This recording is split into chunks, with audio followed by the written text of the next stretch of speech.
Evening, everyone. Welcome back to the Michigan Ice Fest 2021 COVID edition. We're so happy you guys tuned in last night to Jackson Marvel's presentation.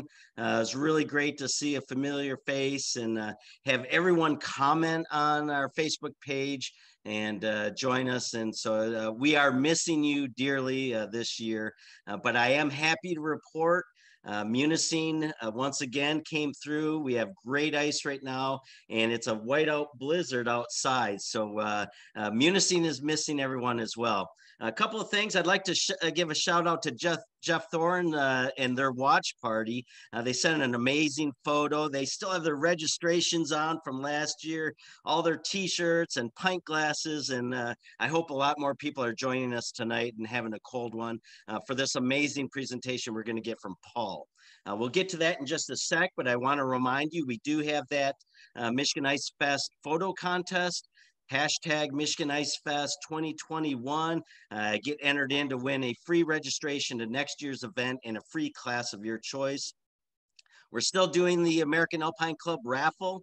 And then Paul tonight is sponsored by Scarpa boots, just some amazing ice boots, perfect for those bitter cold temperatures here in Michigan and also in Canada. And don't forget, we have our COVID Fest discount on our online site, which we will ship those to you for free. So make sure you check out that COVID Fest 2021, get you hooked up on a Ice Fest discount. So, and then the last announcement is after Paul's show, he'll be jumping over onto the Facebook page to answer any questions you might have on his Coastal Ice presentation. Don't forget, tomorrow night, 8 o'clock, we have another Canadian. We love our Canadians. Barry Blanchard will be joining us. So, but let's get going to what we're really here for. And we're going to talk about coastal ice tonight, not the Lake Superior coastal ice, but a little bit further out. So with no further ado, we're going to turn it over to our good friend, Paul McSorley. Thanks so much, Bill. Much appreciated. You guys got me there? I'm just going to go. Oh, you guys disabled my screen sharing.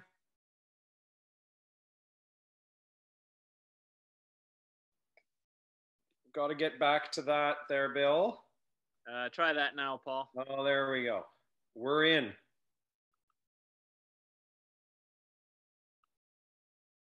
Can you see me there? You got me? Yep, you're good. Wonderful. Well, thanks so much, Bill and Matt, for having me out. I really appreciate you guys inviting me once again to the Michigan Ice Fest. It's always a treat to be here. And yeah, I hope you guys enjoy the show tonight. Big shout out to my sponsors, Scarpa and Arc'teryx and Petzl, for helping me get out and do all these fun things. So yeah, tonight the show is going to be about coastal ice from the Arctic to the rainforest. And yeah, you know, no matter where you are in the world, whether you're in the jungles of the Pacific Northwest ice climbing or up in an Arctic fjord in Norway, there's just this special magic in the air. You know, it's a real good feel to be by the ocean. And I think that's also part of the charm, is that conditions kind of come and go so quickly. But there's this real presence of the sea nearby. And it really makes it a unique climbing experience compared to, say, the interior, like the Rockies. I do want to give a huge shout out to you Michigan folks. Even though technically Lake Superior is not an ocean, I think the Upper Peninsula qualifies as coastal ice, as far as I'm concerned. Man, being there last year, I was super impressed by the pulsing of the ice in the water, and it really doesn't freeze up. So basically it's an inland sea. So anyway, Michigan, you guys get credit for being a coastal zone as well. So big ups, Upper Peninsula. Yeah, no matter where you're ice climbing or what you're doing, there's always good characters who are a little bit wacky, and they're always game for some shenanigans, not afraid to get a little cold. I kind of like the spirit of ice climbers. Sometimes being a little bit unhinged helps too. This brother here is not afraid to get a little wacky on the ice. And You know, it's such a special thing, ice climbing. Of course, it's a real privilege that we get to do this. It is an expensive activity, and not everybody lives in a place where they can readily climb ice. But you know, I hear there's an ice festival going on over in India this year, just I think last week. People from Iran to Argentina are into ice climbing. So it does take a little bit of resources to scrape together the gear, but I think the real spirit of ice climbing is that you're willing to, you know, suffer a little bit and be a little bit uncomfortable, but you're rewarded with these wonderful experiences. And it's really an activity that everybody can do, men and women. This is a photo from last year, just before I showed up in Michigan. We were in the island of Senja in Norway with my good friends Maciek and Ines. Ines she's one of the best ice climbers on the planet. This is a pitch she put up while we were there. You know, by modern standards, it's kind of middling. It's only M9, but it was put up ground up on trad gear, and I doubt that there's more than a dozen people on the planet who could pull off a lead like this anytime, any place. And Ines is definitely one of them. It was Maciek and I were both just gobsmacked to watch her go. She's truly an ice master. And Ines is a big inspiration for me. She's one of the people who got me inspired to go check out other ice climbing areas, including Norway. And my first trip to Norway was to the island of Senja, which is in the Arctic region, in the Arctic Circle. And I went with a crew there. Some of these guys wanted to repeat some of Ines's routes. And then Ines had kind of suggested that there was a few other sneaky little routes to do some first ascents. So that kind of piqued my interest. By the way, Ines's route there, Finneman, I believe, is still unrepeated for any of you tough folks out there willing to step up to the plate. I think it only gets, you know, M9, water ice 6. It's no big deal. But some of the toughest ice climbers on the planet, including some of the crew that I went out there with, got their asses handed to them on it. So buyer beware.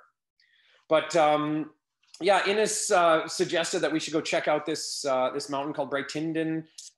She put up a route on the right-hand wall there called Crazy Maze, and a local named Sjur Neisheim had put up a route on the central line. And my buddy Jesse and I went and checked out this line on the left, and we ended up making a first ascent on this beautiful wall that they call the Scottish Wall. It was about 1,200, 1,400 feet long, maybe even 1,500. And one of the signatures of this climb and of all the routes on this mountain is that there's not much protection. So Sjur, who put up that central line, had done the route with a 100-meter piece of rope. So because he was able to link pitches and find belays wherever he could, because it's pretty hard to find protection. Here's my buddy Jesse putting in the first of two pieces that he got on this whole pitch, you know, a little grade 4 pitch, but super run out, super spicy. And to me, this kind of sums up coastal ice climbing. We're about 1 kilometer away from the sea, and there's just this neve stuck to the rock walls, and yeah, hard to get good screws into, but man, the sticks into the snow and ice were just primo. So good quality climbing, but kept you on your toes. This is us topping out. It's a little video blurb of Jesse christening the route with a name. Okay, Jesse, where are we here, brother? Oh, buddy, we were top of the Scottish Wall, just in a probably new route, and yeah, what this is a new route. What are you gonna call it, Jesse? Ooh, I got one name picked out. Go on. And that is the Ice Princess. Ow!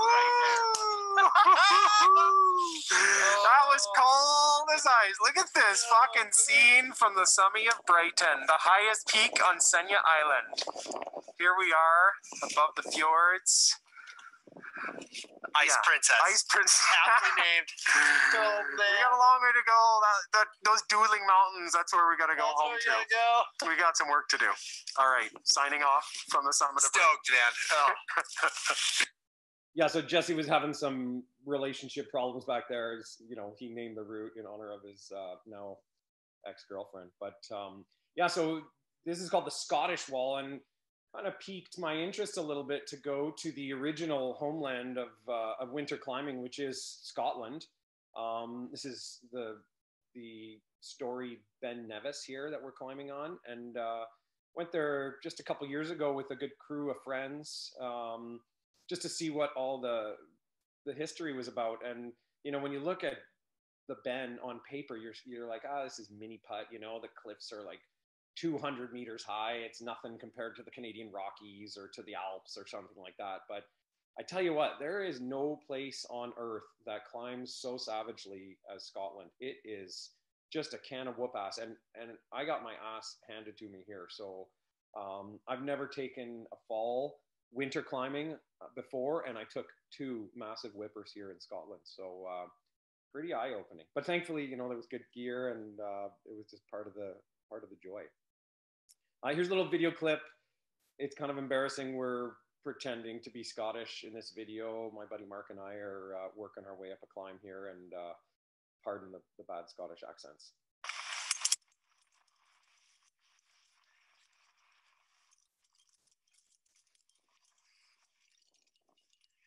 We go on there, Mark. How many more pitches have we?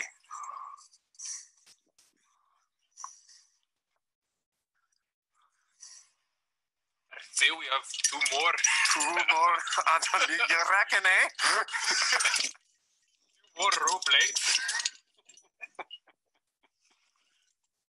Oh, so bad, but so good. It's just a hoot to go there. We definitely weren't making fun of the Scottish. We got nothing but love for those guys. These guys are a super fun bunch. We, you know, met up with a bunch of the locals there, and they were super sweet. And it's a pretty small crew of devoted winter climbers there. It's such an esoteric activity. You can see it's just all rhymed up from the atmospheric rhyming from the coast, and these storms roll in and things come into nick, which is good conditions. So everybody rushes out there and goes climbing, and then you know, it starts to rain again. So that's a signature of coastal ice, is that things just fall down as quickly as they come into shape. So yeah, the Scots have such a great history that I mentioned. They basically, you know, invented these modern ice tools. Yvon Chouinard went over there, I want to say in the 60s or 70s, and brought his Zero ice axes, which originally had a wooden shaft. And I think he realized quickly when he got to Scotland that these guys were onto something with their metal shafted axes. The wooden shafts would break over there in the really harsh kind of mixed climbing conditions. And so a guy named Hamish McInnes, who passed away actually this past year, rest in peace, Hamish, the Fox of Glencoe, he came up with these axes he called the Peck. They're also known as pterodactyls, and they may not look like your Nomics or your Quasars that you're using these days, but they're basically, Yvon took these and kind of went with them, and then his Zero ice axes got a metal shaft, and then eventually I think they turned into the X15. Some of you guys might not be old enough to remember this history, but they were a pretty noble tool in their day, and they really did an amazing job. They propelled the standards. Basically, they made ice climbing a lot easier. So here it is, the original kind of modern ice axe, the Peck. And these are on a wall in a pub in Scotland. The pubbing is very good in Scotland. So if you ever go, don't miss the pub scene. It's kind of part of the climbing there. Yeah, climbing in Scotland is a lot like wrestling with a sumo wrestler and having snow kind of poured down the back of your jacket. It's super scrappy, and you know, this particular pitch called the Unicorn was real off-widthy, and I actually took a whipper out of this one too. Some of the hardest 50 feet of climbing I've ever done in my life. You're just thrashing your way up this stuff, and it's a real ass kicking. This next little video clip, it kind of runs on for a while, but it gives you a bird's eye view of what it's like to be on a climb in Scotland. What's that? You just feel them freezing up.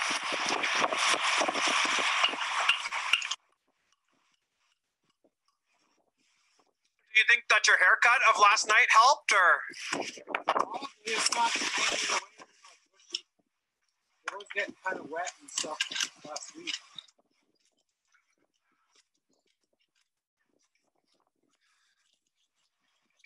So yeah, Ian's like pounding in some protection here, and I'm just suffering at the belay, and it's been really unpleasant.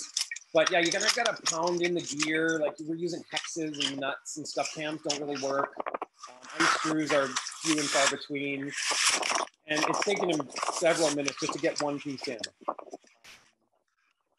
It's part of the joy of Scottish. Right on, Ian. Oh yeah.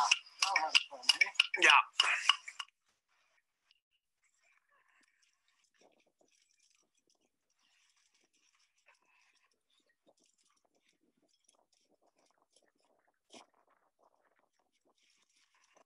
Anyway, super cool climbing, just really sensational quality. It's obviously it's a paddling to go climbing there. You got to get used to approaching in the rain and climbing these things soaking wet and freezing at the belays. But it's a real treat, special type of treat. The mountains might be small there, but they pack a good punch.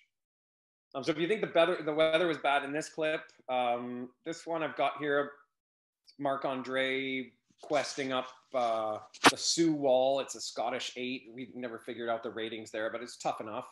And the conditions are horrific. So check it out.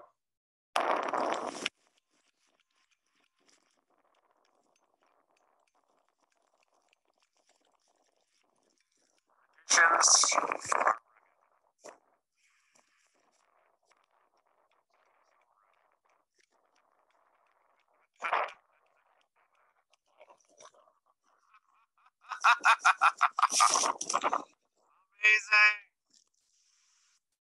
Yeah, what a storm that day. We actually got caught in an avalanche on the way down. I took a whipper on this climb too. We got full value climbing here, and it really was humbling, but I can't wait to go back. So Scotland, off the hook, coastal climbing. The only place I've ever seen weather that rivals Scotland is, if you can guess, this is Patagonia. It's my buddy Kurt. He was out keeping the snow cave open in the middle of the night, digging the hole during a big storm, and went to take a leak off on the side and got lost in the maelstrom and ended up having to spend the night out. And when we woke up, the snow cave had kind of closed in, and it was kind of one of those moments in life where you're just like, oh boy, this is super for real. And I was digging our way out of the tomb that we kind of found ourselves in, and A, our buddy was lost, and B, I kept backfilling into the snow cave that we were surviving in, and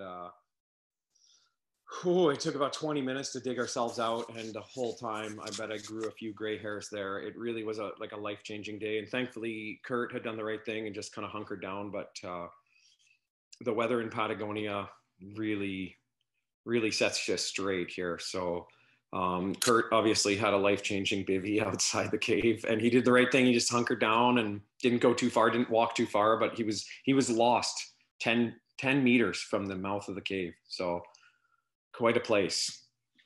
Doesn't always have nasty weather in Patagonia. In fact, just this past week, apparently it's been some of the best conditions of all time. Apparently the freezing levels went a little too high, but some great climbs got done, including the legendary Sean Villanueva doing the reverse Fitzroy Traverse alone for his birthday. He said he had 7 cakes, 7 summies.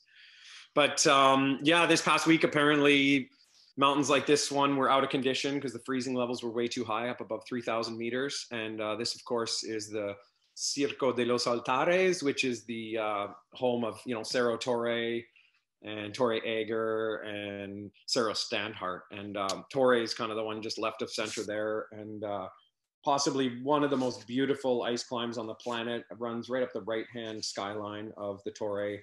And that, of course, is the Ragni route, also known as the Ferrari route for Casimiro Ferrari, who pioneered it.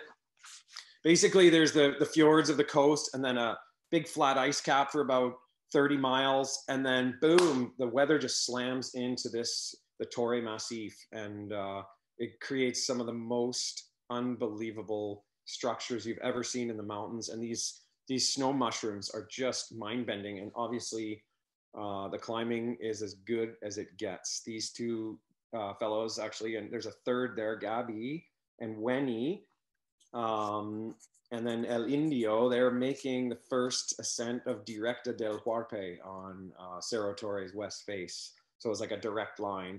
The normal route finishes up that blue little hole right on the right side of the screen.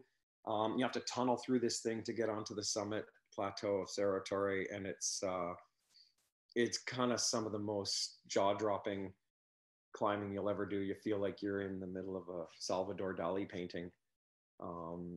Kind of as good as it ever could possibly be. Here's my buddies Tony and Braz. We had a great day up there one day, and it was a New Year's morning actually. And right behind Tony's shoulder there, behind his orange helmet, you can see the fjords of Chile.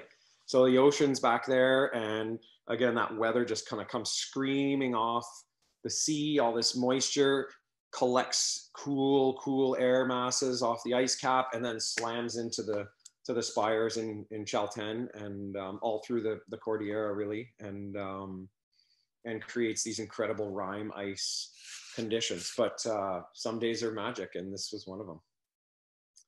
Yeah, just the most amazing structures you'll ever see for ice climbers. There's kind of nothing else like it out there. They're really, really spectacular. Yeah, I'm gonna finish things off by talking about my home zone, which is the west coast of British Columbia. And we also are blessed with some of these snow mushrooms on top of our peaks. This mountain, Mount Waddington, is kind of our highest peak in BC, and it's also not too far off from the coast. Same kind of effect. The fjord lands allow the moisture to creep in and just blast across the ice caps and rime up these peaks, and it makes for some really sensational ice and mixed climbing. This is a little more what it's like locally where I live in Squamish. We get kind of classic cascades, and these things freeze up like that. They freeze up in 2 or 3 days when we get an Arctic outflow, and then boom, they fall down a few days later. So it's a real kind of race to get it on in the ice climbing scene around here. All 20 of us ice climbers in Squamish. We get some nice neve plastered to the rock walls too, which is kind of looks a lot like that stuff up in Norway, or even in the Alps or in Patagonia. And it makes for some really fun climbing too. This is one of our legendary coastal ice climbers. He's an old timer. His name's Bruce Kay. He's kind of responsible for a lot of the modern style ice climbing in our neck of the woods. And he's retired recently from ice climbing, and he says the only ice he wants to see now is in his Scotch glass. So he's over it. But just let that be a lesson to you people who are getting on the older side of 60. Keep ice climbing. Just listen to Barry's slideshow tomorrow. You'll hear the truth. He's still at it after all these years. He's a contemporary of Bruce's. They've probably got some good stories to share. But yeah, Bruce is only into the ice and his Scotch now. So yeah, we got all these canyons that form up a little bit of ice in the summer. We rock climb in here. We're seeking shade in the summer, and in the winter, when we get lucky, they freeze up. Beautiful structures in these things. And like I say, it comes and goes. Get nice pillars right beside the gorgeous granite that we're climbing on in the summer. And I added this photo because it was today, because we're getting an ice snap right now. So I'm happy that I'm here, because I'm going to be going ice climbing for the next 4 days, and then everything's going to fall down. But this was about 3 hours ago. We climbed up this beautiful flow in Shannon Falls Park, which is right inside of town, and we were able to run and do this ice climb locally, 10-minute approach, and do a 3-pitch climb. Took us 2 hours back to the truck. So just gorgeous, thin little slabs. In summer we climb these with rock shoes, but in winter it's a real gift to get onto this slabby ice with the ocean in the background. Pretty beautiful setting. But yeah, I want to finish by just talking about a special climb for me. I've done lots of different climbing around the world, but this is one of my favorite climbs of all time. 2 or 3 years ago, the Chief froze up from bottom to top. We were able to put up a new ice climb on the Chief. Kind of roughly follows one of the summer rock routes, and it was just a superb day out with some good friends. Anybody who's visited Squamish has probably done the classic Squamish Buttress. It's up there on the right-hand side of your screen. So we were just over left by a route called the Ultimate Everything. And yeah, super fun climbing. We got screws in on every pitch, and probably about 10 or 12 pitches long. And it was a real treat to be out there on a route that nobody's ever seen form before. And I feel like we got really, really lucky that day. Lots of fun little neve and easy mixed climbing and some fatter ice pitches, and just a a real pleasure, topping out on the Chief up a fat flow of ice we could see from our, back doors, and we just had to go and get it. Here's a little video clip, kind of summing up the climb. Have you ever kissed the sunshine? Walk between the rain? I'll just climb up on my music, and my songs will set you free. Well, just climb up on my music, and from there jump off with me. Can anybody believe what's happening right now?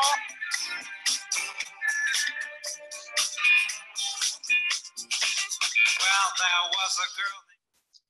Yep, urban ice climbing. What a treat. Yeah, between our crew, we were 4 people on that climb today. And between our group, we probably had about 100 years of climbing experience between the 4 of us. And all of us agreed it was kind of one of the greatest days of climbing we ever had. It's just such a special memory. But yeah, I guess in the end, it's really just who you get out there with. And, you go out with a group of your buddies and get out into nature. And that's kind of the most important thing. The climbing quality is always nice. But yeah, that's kind of what you're really doing it for, is to be out there with your good buds and just appreciating, all the gifts that we have in life.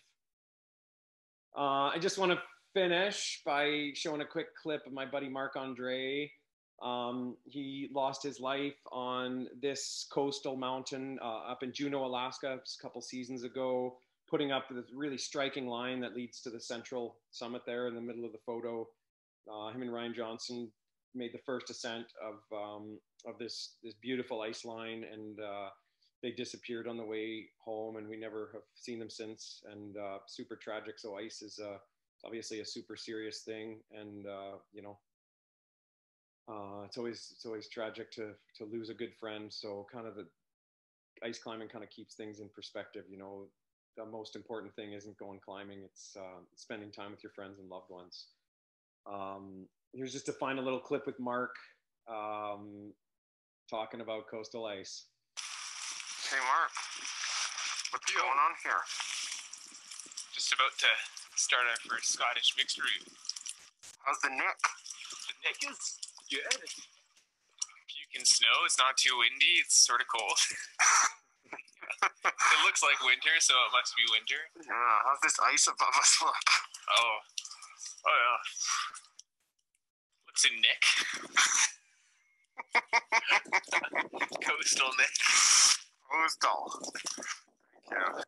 Yeah, keeping it coastal. So that's all I've got for you tonight. I hope you enjoyed it. And yeah, I'm really happy to go over to the Facebook page and chat with any of you if you got any questions about some of the areas, or just any questions about ice climbing in general. And thanks so much, Bill, for having me. What a pleasure it is to be here. I can't wait to see you guys next year in person. It's going to be much better.